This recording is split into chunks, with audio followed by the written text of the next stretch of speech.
Queridas amigas y amigos, aquí estamos en elpolitico.com para una conversación exclusiva con el ingeniero Joaquín Pérez Rodríguez, uno de los consultores electorales y analistas políticos más prestigiosos de Latinoamérica. Él tiene mucha experiencia en asesorar candidatos en la República Mexicana, en los Estados Unidos de México, y además tiene mucha experiencia en analizar la situación del continente y especialmente la mexicana, precisamente por su trabajo.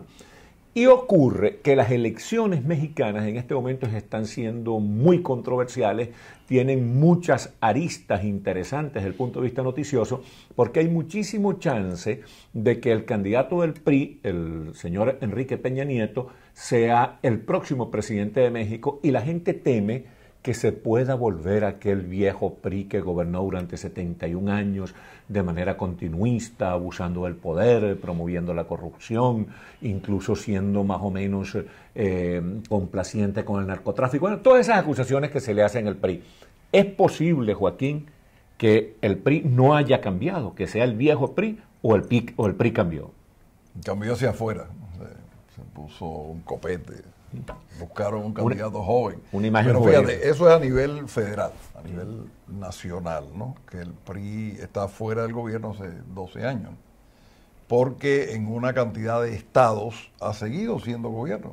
Y estados muy importantes, como es Veracruz, como es Durango. El PRI ya lleva 80 y tantos años sin salir del poder en esos estados.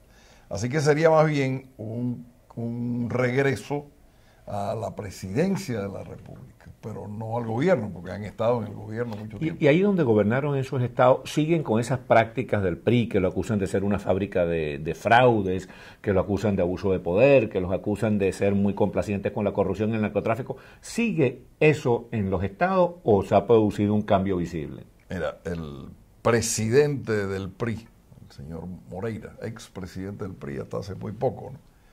Cuando salió gobernador de su estado, el estado debía 600 millones de dólares, era la deuda, ¿no? Cuando él salió debía 20 mil millones de dólares. Y nadie se explica cómo fue que en esos 6 años hubo ese endeudamiento. Fue tal el escándalo que Moreira tuvo que renunciar a la presidencia del PRI, y te estoy hablando de algo que pasó hace 6, 7 meses. Ahora, ¿ese endeudamiento no se tradujo en obras? Pues parece que no. Y además, si se hubiese traducido en obras, aquello sería Hong Kong. Y no... Claro.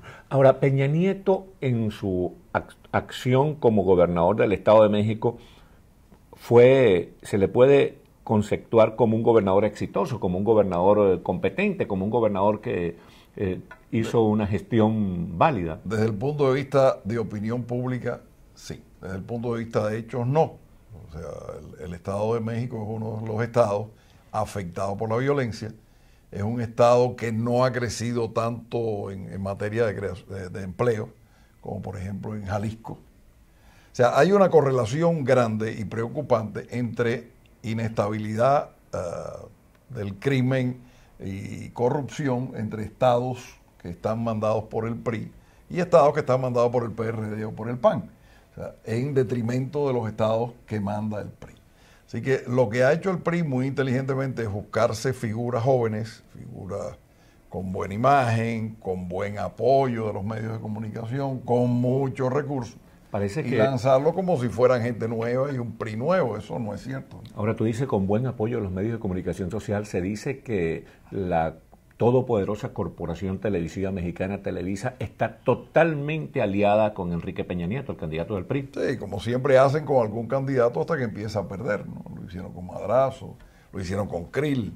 Entonces cuando la cosa no es muy buena, pues cambian inmediatamente. Y puede haber cambio, puede la candidata del PAN, Vázquez Mota, o el candidato del PRD, Andrés Manuel López Obrador, pueden tener una recuperación, o ya las cosas están decididas en México.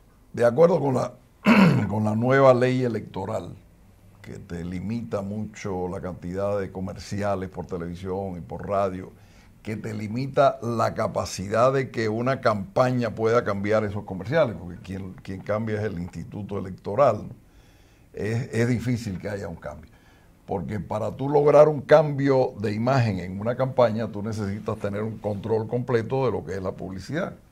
Y eso ya de acuerdo con la ley, pues no existe.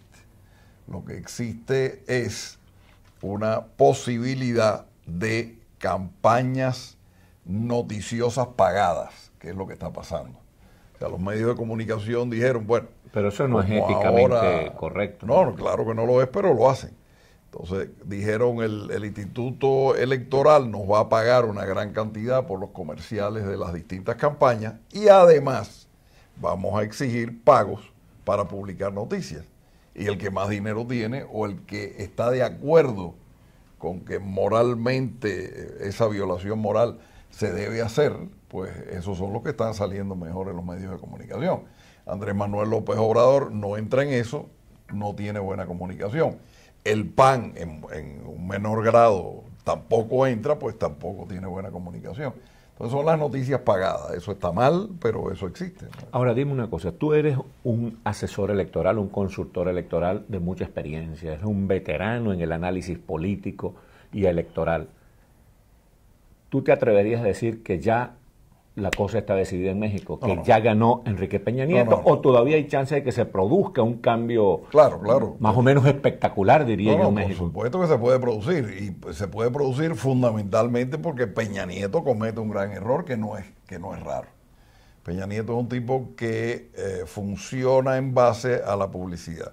O sea, le dicen haz esto y él lo hace, pero cuando él empieza a producir ideas, a lanzar ideas propias, ahí puede tener una catástrofe, ¿no? Y puede tener un desliz, por ejemplo, en los dos debates que están previstos. El primero es el 6 de mayo. Podría ocurrir que él cometiera un error grave. Lo que es una verdadera pena, es que Josefina no es una excelente persona que sepa debatir, ¿no? Andrés Manuel sí es mucho más.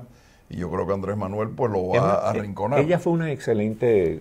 Ministro, una excelente funcionaria de gobierno, secretaria, allá los llaman secretarios en México. Y es muy ejecutiva. Cuando la campaña de Calderón se había caído, a Josefina la contrataron para ser la jefa de la campaña y la levantó. O sea, es una mujer que tiene mucha capacidad de hacer las cosas. Lamentablemente pareciera ser que ella es buena gobernante, pero no es buena candidata. Así es. Hasta ahora eso es lo que dicen las encuestas, ¿no? Yo no me atrevo a decirlo lo contrario. Es mi opinión. Eso es lo bueno, queridas amigas y amigos, este fue Joaquín Pérez Rodríguez, consultor electoral, hablando con nosotros en exclusiva aquí en elpolitico.com. Todo el poder en un clic.